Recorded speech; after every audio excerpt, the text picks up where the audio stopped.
முறுக்குவாரு, கோபப்படுவாரு, பதில் சொல்ல மாட்டார். காரணம் என்ன? அல்லாஹ்வை விட்டு விட்டு யாரிடத்தில் கையேந்தினாலும் அவர்களிடத்தில் சான்று இருக்காது. அல்லாஹ் குர்ஆன்ல சொல்றான். இந்த வசனத்தை சொன்னார். இந்த வசனம் நம்மளுக்கு நம்பிக்கை வந்துருச்சு. குர்ஆனில் அல்லாஹ் சொல்றான், அல்லாஹ் சொல்லிட்டதுனால தைரியமாக யாற்றை மோதலாங்கிற ஒரு தைரியம் வந்துருச்சு. அப்போ ஒரு அஜத்தை போய் சந்திக்கிறோம். இப்ப கவனிங்க, அந்த அஜத்தை போய் பார்த்த உடனே என்ன செய்யறேன், நான் போறேன், அஸ்ஸலாமு அலைக்கும் சொல்றேன் அந்த அஜத்தை. அவர் சொல்றாரு என்ன பார்த்து, நான் சின்ன பையன், அவர் ஒரு 55 வயசு அவருக்கு, இப்ப 70-80 வயசு இருக்கு அவருக்கு இருக்காரு. அவர் என்ன பார்த்துட்டு சொல்றாரு, காபிட்ட பேச நான் தயார் இல்லை, வெளியே நான் அஸ்ஸலாமு அலைக்கும் சொல்லியிருக்கேன், பேசத்தான் பேருக்கு அஸ்ஸலாமு அலைக்கும் சொல்லி நாம கேட்கிற கேள்வி பதில் சொல்லுங்க அஜத்துங்கிறேன்.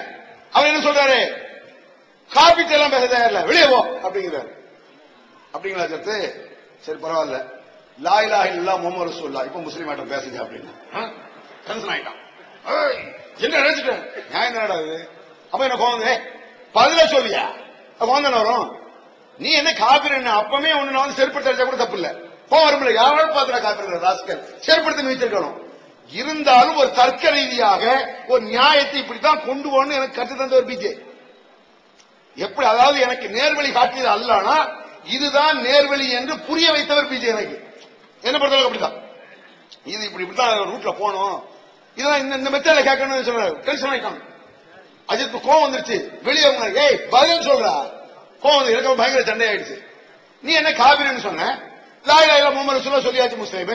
இப்ப கேளு, இதெல்லாம் பெரிய அஜர்த்துகளும் முல்லாக்களும் என்ன உருண்டு ஓடனா, இப்ப இருக்காங்க இவனுக்கு ஒரு மண்ணும் தெரியாது. அப்ப இந்த கமாலுதீன் யாருன்னு தெரியாது, இவன் எவன்னு தெரியாது, இந்த போய் பிராடு புரோக்கர் பண்ணிட்டு இருக்கானே இவன் எவன்னு தெரியாது, அட்ரஸ் இல்லாத வருவோம், என்ன கலரு, இவன் யாருங்க சம்பந்தமே கிடையாது. சுன்னத் ஜமாத் அஜர்த்த பேசிட்டு போயிடலாம், புரியாதவங்க பேசிட்டு போயிடலாம்.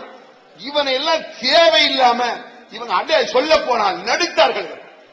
நான் சொல்லியிருக்கேன், பிஜேபி சொன்னேன், கள்ள பயிலுவோ இவங்க முதல்ல சொன்னேன், கள்ள இவன் நல்லவன் கிடையாது. உங்க முன்னால ஒண்ணு பேசுறான், வெளியே போய் ஒண்ணு பேசுறான், இல்லீங்க நல்ல பசங்க, திருட்டு பயிலுவான் அயோக்கியன்னு சொன்னேன். அனுமானத்தை வச்சு சில விஷயங்களை பார்த்து நம்புற, இதுவும் வேணும் இன்னும் வேணும் இவருக்கு பிஜேபி. ஏன்னா இவர் கூட இருந்து ஏமாத்தி நான் சொல்ல போனா இது வந்து அவரை விட்டுருக்க, ஏன் கூட்டம் வந்த பயிரோட மிரட்டுறாங்களா, உருட்டுறாங்களா, கிழிச்சிங்க நீங்க மிரட்டுறாங்களாமா, கொலை பண்ணிடுவாங்களா, மதுரை கூட செய்யலாம். அவங்க என்னடா கொலை பண்றீங்க, என்ன பண்ணிடுவ நீ?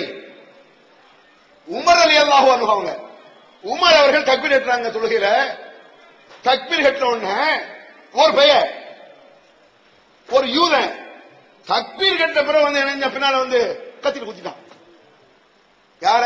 உமர குத்துனது ஒரு அயோக்கியன். உமர் என்ன சொல்றாரு, அக்கலையல் கைல், ஒரு நாய் என்னை தீண்டி விட்டது, எந்த நாய்டா அப்படிங்கிறார். புகாரில் இருக்குது சம்பவம். அக்கலையல் கல் நாய நேருக்கிறார் வரையா, நம்ம வேணா ஒண்ணு வச்சுக்குவோம், எனக்கு ஒரு 47 வயசாச்சு, நீங்க எதிர்ப்பு பண்ண கூட இந்த 19 போஸ்ட் அடிச்சு வச்சிருக்கீங்கள, வரிசையா ஒட்டிருக்கீங்கள, ஒற்றுமை இல்லை, பிரிந்து விட்டார்கள், ஒற்றுமையை குலைத்து விட்டார்களே, அதை நீங்க எல்லாம் சேர்ந்து ஒரு மேடையில் உட்கார்ந்து ஒரு தலைமைகளை வாங்கடா பார்க்கலாம், வா முதல்ல வா அப்படி வந்து காட்டு. அடே நாங்க டிஎன்டிஜி லேபிள் போட்டு தீவுத்திரல கூட்டம் இல்ல, இவ்வளவு பெரிய கூட்டம் நீ கூட்டம் வேண்டாம், நீ 19 பேரும் சேர்ந்து ஒருவனுக்கு 100 கணக்கு வச்சு ஒரு 1900 பேரை கூட்ட பார்ப்போம். பிராடு பசங்க, ஏமாத்து, என்ன ஒற்றுமை வேண்டி கிடக்கு? எங்கனையா இஸ்லாம் ஒற்றுமை பெருசா சொல்லுதா? அடே ஒற்றுமை முக்கியமே கிடையாது. சொல்ல போனால் நம்ம விரல அசைக்கிறதுனால ஒற்றுமை குறைஞ்சிருச்சுங்களாம், சொன்னா இல்லையா? விரல அசைக்கிறாங்க, ஒற்றுமையை குலைத்து விட்டார்கள். அடே ஒரு நபி வழியை செய்வதன் மூலமாக ஒற்றுமை குலையும் என்றால் குலையட்டும். ஒரு நபி வழியை விட்டால் தான் ஒற்றுமை ஆகும் என்றால் அந்த ஒற்றுமை தேவையில்லை. என்ன ஒற்றுமை வேண்டி கிடக்கு? இவங்களை பத்தி அப்புறம் லாஸ்ட்ல டயம் சொல்லிருக்கோம், டயம் கிடையாது. இந்த மாதிரி மேட்ட மக்கள் மத்தியில் சொல்லிட்டு இருக்கோம். மக்கள்